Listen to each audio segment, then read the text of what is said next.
je m'appelle Ken Bogard, j'ai 33 ans, je suis animateur et on va dire, je gère une web TV pour jeuxvideo.com. À quel âge tu as commencé à lire des mangas? À l'âge où j'ai commencé à savoir lire, je pense. Parce que le premier manga que j'ai dû avoir dans les mains, c'est le volume 1 de Dragon Ball. Ouais, donc c'était Glénat, c'était les vieilles éditions. Ouais, c'est un manga qui doit être encore dans mes tiroirs. Avec les couvertures monochromes. Exactement, avec les couvertures monochromes horribles. Et après, il y a un côté vintage. Dans l'autre sens, tu sais qu'il continue de faire encore cette édition-là. Ah bon? Oui, il continue de l'éditer. D'accord. Vraiment. Ok. Il y en a qui vraiment kiffent ça. Ouais, bah, je comprends. Bah, pour la collection. Mais du coup, à l'époque, peut-être tu avais acheté Sailor Moon aussi ou pas du tout? Non, Sailor Moon, j'avais pas acheté. Je regardais par contre l'animé. Mais en fait, quand j'étais assez jeune, je te parle de 5-6 ans, je pouvais pas acheter des mangas. Et c'est ma maman qui m'achetait quelques mangas de temps en temps pour surtout me faire lire parce que j'avais beaucoup de mal à lire des livres sans images. Et du coup, à partir de quel moment tu as commencé à lire un ou des shoujo mangas? Je me suis vraiment mis dans les shoujo mangas, on va dire, à partir de l'adolescence. C'est à l'adolescence où ça a commencé vraiment à m'intéresser.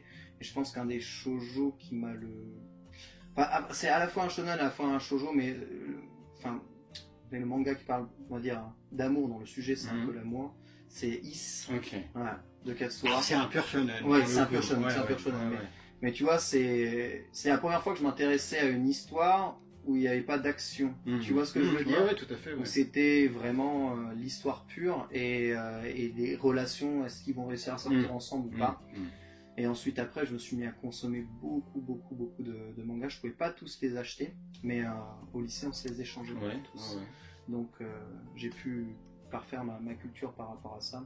Et les animes m'ont aussi beaucoup aidé à découvrir d'autres choses. D'accord. Et spontanément, qu'est-ce qui t'a attiré en fait à aller lire donc soit, bon, en l'occurrence c'était un shonen, mais qu'est-ce qui t'a intéressé pour aller lire du coup après des shoujo mangas Ce qui m'intéressait beaucoup dans les shoujo mangas, en fait, c'est comment étaient décrites les relations entre les personnages. C'est vraiment de s'intéresser aux personnages et de s'intéresser à l'évolution d'une relation entre les personnages. Parce que le shonen manga finalement fait plutôt mal ou survole assez rapidement. C'est ça qui m'a beaucoup plus intéressé, parce que c'est vraiment ce que je cherchais. En plus, c'est à l'époque qu'on cherche aussi un peu le moyen de pouvoir draguer, de pouvoir s'affirmer, de se trouver dans sa sexualité, dans son identité aussi. Les shoujo mangas, mine de rien, m'ont pas mal, entre guillemets, aidé. Alors, ça m'a pas forcément aidé à avoir beaucoup de copines au lycée, mais ça m'a aidé à y voir peut-être un peu plus clair dans comment est-ce que je voulais être, comment est-ce que je voulais me comporter aussi par rapport aux autres. J'ai retrouvé beaucoup d'inspiration dans ça. Et par exemple, tu dis qu'au lycée où vous échangiez les mangas, est-ce que entre potes vous échangiez des shoujo mangas ou tu avais du mal à dire que tu lisais des shoujo? En fait, le manga qu'on s'est échangé, c'est Video Girl Eye, Is, et tu vois ce genre de DNA carré. Ouais, mais on est toujours sur du Katsura. C'est du Katsura et c'est quelque chose qui est très ecchi, donc c'est quand même, tu vois, on était, moi j'habitais, je dormais dans un dortoir de mecs. Donc on s'échangeait quand même des bouquins de mecs, mais c'est pour te dire, c'est quand même le premier accès que j'ai eu à un autre type de manga qui n'était pas du truc de combat, tu vois, ou des trucs un peu stylés façon City Hunter, tu vois ce que je veux dire. Donc c'est, mine de rien, ce genre de shonen là, ça a été vraiment pour moi l'accès justement au shoujo manga. Et je pense que si j'avais pas lu ça, cet autre genre, ça m'avait pas autant intéressé.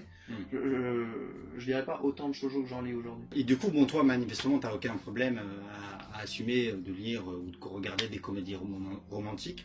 Mais qu'est-ce qui peut, à ton avis, pousser les gens à pas avoir envie d'avouer, d'oser Ouais, je pense qu'après le shoujo manga, shoujo ça veut dire petite fille quand même, c'est censé être adressé pour les filles, mais j'ai l'impression que c'est de moins en moins le cas, tout le monde, d'autant plus en France où on a quand même des petits restes c'est-à-dire du romantisme, on a quand même aussi cette culture de vouloir plaire et de savoir plaire, comment faire, c'est à mon avis moins tabou ici qu'ailleurs de lire des shoujo pour des garçons. Alors évidemment, même dans Mangasure, on se moque toujours au second degré un peu de moi, parce que c'est vrai que je suis un peu celui qui lit le plus le plus de shoujo, mais moi, j'ai que faire en fait de la vie des autres, pour te dire la vérité. J'aime juste le genre et j'aimerais juste que les gens s'intéressent un peu plus au genre. Et je peux comprendre que parfois, ça peut sembler être un peu pareil au niveau déroulé. Mais j'ai envie de dire aux gens, mais regardez, les shonen, ils ont quasiment tous la même artère, la même architecture, ça peut être un peu barbant. Il y a beaucoup de shoujo qui sont très différents les uns des autres. Et un shoujo, ça peut vraiment... Bien sûr, il y a plus ou moins toujours une histoire d'amour qui est centrale au milieu de tout ça, mais ça peut parler de tellement de sujets de société différents, ce que dans le shonen, c'est plus difficile en tout cas à faire, parce que on est quand même aussi sur du manga qui doit envoyer de l'action. Il y a quelques shonen qui arrivent à aborder quelques sujets subtilement et procurer des émotions, mais dans le shoujo, on a de l'humour, on a du suspense, on a de la tristesse, on a de la joie, on ressent toutes ces choses-là. Il y a très peu de shonen qui font ressentir autant de trucs-là. En fait, il n'y a que One Piece. One Piece, c'est le seul manga qui arrive à me faire ressentir autant d'émotions différentes quand je le lis. Dans les shoujo, je retrouve tout ça, et ça, j'aime vraiment beaucoup. J'imagine pas le nombre de fois où je me suis retrouvé à pleurer en lisant un shoujo ou en regardant un shoujo. Moi, je suis une carpette, hein, je suis gratuit. Tu mets la petite musique et le moment où eh bien, elle lui dit qu'il l'aime, mais elle hésite un peu dans sa voix, et tu attends sa réponse, je peux fondre en larmes. Donc, j'ai toujours eu un côté assez sensible, mais je pense que ça peut plaire à tout le monde, parce que je te dis, ce que je te parle, à toutes ces émotions-là, tout le monde aime ressentir ce genre de choses-là, et on peut le ressentir évidemment dans le shoujo. C'est pas toujours une histoire de lycéenne coincée, un peu tarée, qui rencontre le beau gosse de la classe. C'est pas toujours ça. Et du coup, récemment, est-ce que tu as eu un coup de cœur de shoujo, un truc qui t'a vraiment plu? Alors moi, un de mes shoujo favoris, c'est un coup de cœur, mais ça dure quand même depuis pas mal de temps, mais il faut dire que la série est encore en cours de parution. Le dernier tome va sortir bientôt, c'est Sawako. Ah, ok. C'est Sawako. Sawako, qu'est-ce que je crois que c'est le top du top de ce que j'ai préféré en shoujo manga. C'est très long, mais le personnage principal, le fait qu'on parte avec un personnage principal qui part de zéro pointé en matière de relations humaines. C'est vraiment le zéro absolu, le néant, avec d'une naïveté, d'une honnêteté, enfin quelque chose qui limite ne doit pas exister à mon avis dans la vraie vie. Et de voir le climat dans lequel elle vit, les personnes avec lesquelles elle est entourée, de voir que malgré les apparences, il y a des gens bien qui existent autour d'elle, malgré les apparences, il y a des gens qui sont touchés justement par à quel point cette personne est une personne unique, elle est toujours dévouée pour les autres, elle s'occupe plus des autres que d'elle, c'est le suraltruisme, et évidemment elle comprend mal les relations, elle comprend mal qu'on peut s'intéresser à elle. Et oui, il faut du temps, mais c'est cool qu'il faut du temps, parce que pour des personnes comme ça, à mon avis, il faut énormément de temps, juste pour lui faire comprendre qu'elle peut être ne serait-ce qu'attirante, qu'elle peut plaire, que c'est une personne intéressante. C'est un personnage qui a grandi en étant systématiquement seul, en étant dénigré, alors que c'est quelqu'un d'une grande intelligence. Limite, c'est vraiment le développement du personnage. Ce que j'aime beaucoup aussi, c'est que tous les personnages de la série sont développés. Et il n'y a pas juste une seule histoire, et toutes les histoires que l'on vit dans ce manga sont tous un peu différentes les unes des autres, et on suit du coup sur toute la période du lycée, et justement plus c'est lent et plus ça commence à venir, et plus ça me donne hâte et envie. Là, c'est vraiment un truc que j'ai beaucoup aimé. Peut-être qu'il y a un dernier chose que tu veux dire pour convaincre des gens qui n'ont jamais essayé de lire du shoujo. Alors sincèrement, moi j'ai beaucoup découvert le shoujo, énormément de shoujo différents via les animés. Il y a beaucoup de moyens de regarder des animés légalement aujourd'hui, il y a beaucoup de shoujo très intéressants en animé. C'est vraiment une porte d'entrée à mon avis vers le manga. À mon avis, si vous voulez commencer à vous intéresser au shoujo, ça peut être aussi intéressant.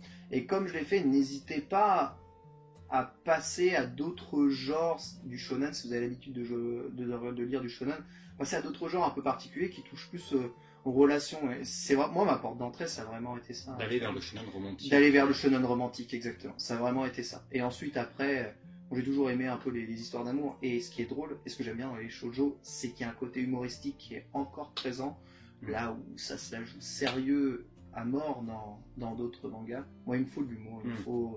J'ai besoin à la fois de rire, j'ai besoin à la fois de pleurer, et tout ça, je l'ai dans le shoujo manga. Et question bête, est-ce que toi, en tant que lecteur, quand tu lis un shonen romantique et un shoujo, tu ressens une différence? Ah ouais, carrément. Bah déjà, le point de vue. Quand j'ai lu Lovina, par exemple, à l'époque, quand j'étais adolescent, je trouvais ça assez rigolo, mais finalement, les passages qui m'intéressaient le plus, c'est la relation entre le perso principal qui voulait intégrer Todai et, tu vois, et celle dont il était amoureux, qui elle était déjà bien plus forte. Et tant que ça bien dévié en fait de la relation entre les deux, qui est finalement ponctuelle entre les blagues de fesses et de nichons au milieu du harem, et bien ça me saoulait un peu. Tu vois ce que je veux dire? Donc c'est ultra différent. Et quand je parlais de Is c'est très ecchi, donc c'est très coquin. Il y a beaucoup de plans culottes, etc. Bon, après Katsura dessine tellement bien que on le laisse faire. Mais ça titille quand t'es adolescent. Et c'est cool. Mais ce qui m'intéressait vraiment, c'était de savoir s'il allait réussir à sortir avec Yuri. C'est ça que je voulais savoir. Et c'est ça que je voulais savoir. Est-ce que ça y est, va y arriver? Il y a des moments, c'est tellement la tension, ils sont tout proches, ils peuvent s'embrasser à n'importe quel moment. C'est vraiment il y a vraiment des grosses phases qu'on peut retrouver dans le shoujo. Mais le point de vue, c'est toujours le mec. Dans le shoujo, il y a beaucoup de points de vue féminins. Et moi, j'aime plus voir finalement aujourd'hui les points de vue féminins que les points de vue masculins. Ou alors, voilà, voir un peu ce que les mecs pensent pendant quelques scènes quand ils discutent entre amis et tout ça. Mais je trouve ça plus intéressant dans un shoujo, parce que on le voit bien au Japon, même si c'est l'homme qui doit plus ou moins séduire, il doit aussi apprendre à attendre, à pas forcer à dire oui. Le forcing, ça c'est un truc que je déteste. Il y a beaucoup trop de mangas où ça force. J'ai lu quelques yaoi récemment, et yaoi c'est trop de forcing, de ouf, il y a trop de forcing. Il y a des moments, c'est limite, on pourrait dire viol. Hein, ouais, complètement. Donc ça c'est des trucs que j'ai trop de mal. Et d'ailleurs, je voudrais revenir sur un truc. Quand je suis passé dans Mangassi, on n'a pas eu trop le temps de développer, mais tu avais dit que dans le game, tu avais eu l'impression de lire un yaoi. Ouais, est-ce qu'on peut parler de ça un peu? En fait, j'ai eu l'impression que il y a pas forcément consentement à chaque fois dans la relation. Alors je sais qu'il y a des relations qui peuvent être comme ça peut être fou, c'est comme ça aussi qu'on peut ressentir que ce soit l'excitation du jeu ou exprimer sa libido. Mais moi, ça m'a mis un peu mal à l'aise dans le sens où je trouve ça peut-être un peu forcé. Et ouais, j'aime pas quand c'est cash tout de suite. Si je veux que ce soit cash tout de suite, je lis du hentai et je sais à quoi m'attendre. C'est peut-être cette espèce d'entre-deux qui m'a un tout petit peu dérangé. Non, mais en fait, bon, ça je parle en tant qu'éditeur, c'est un peu ma cam. Mais en fait, c'est aussi le propos du livre, de questionner sur le consentement. Complètement. Et d'avoir justement un personnage. Après, bon, on va un peu spoiler. C'est vrai que dans le tome 3, pour le coup, il y a un vrai forcing qui était toujours sur le fil dans les 2 premiers tomes. Et c'est vrai qu'ils en parlent après.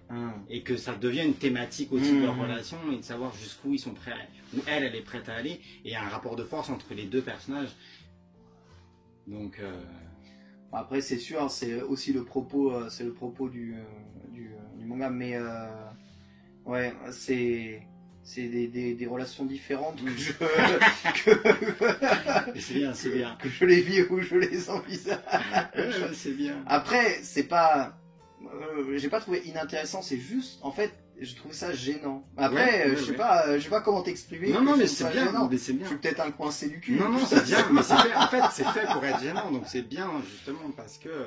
Mais je peux parler de tout en matière de sexualité. Il y a zéro souci. Juste, j'aime pas voir des scènes. Et au Japon, faut quand même pas se mentir. Il y a quand même des déviances sexuelles qui sont assez fortes. Et parfois, la notion de consentement, elle est quand même assez importante et limite parfois borderline parce que bon, c'est l'homme, il y a beaucoup de rapports avec l'âge, il suffit qu'il soit plus âgé que toi, que tu sois un peu moins âgé, s'il a envie de faire quelque chose, tu vas peut-être le laisser faire alors que tu n'en as pas vraiment envie. Et au Japon, c'est assez peu, il commence à sévir la pédophilie quand même assez sévèrement là.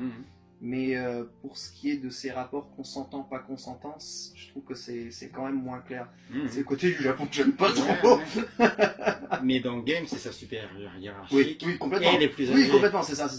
Donc, mais c'est là où se joue le malaise aussi. Ouais, c'est exactement ça. Moi, je sais pas si t'as un dernier mot à dire. Bah écoutez, lisez des shoujo, si ça ne vous avait jamais intéressé, si vous pensez que c'est pour les filles, c'est pas vrai. Les shoujo, c'est pas du tout pour les filles. C'est totalement faux, c'est pour n'importe qui, c'est des histoires comme des autres. Et comme je vous l'ai dit, c'est des histoires qui peuvent vous tenir en haleine longtemps. Et il n'y a pas que des shoujo fleuves, il y a des shoujo en 7 tomes, c'est fini, en 5 tomes, c'est fini, qui peuvent être aussi très intéressants. Et surtout, la plupart, il y a de l'humour, il y a des sentiments, il y a de, comment on appelle ça, du suspense, voilà. Donc c'est extrêmement intéressant à lire et c'est parfois méga bien dessiné de ouf. C'est abusé. Donc allez vers plus de shoujo, c'est là où vous allez trouver, à mon avis, des histoires différentes que vous n'avez pas l'habitude de lire dans les mangas habituels. Super. Bon, et ben, merci de nous avoir reçus. Eh bien, je vous en prie, avec plaisir. Et voilà. Bon. Et on espère que ça vous a plu et à bientôt pour la prochaine vidéo.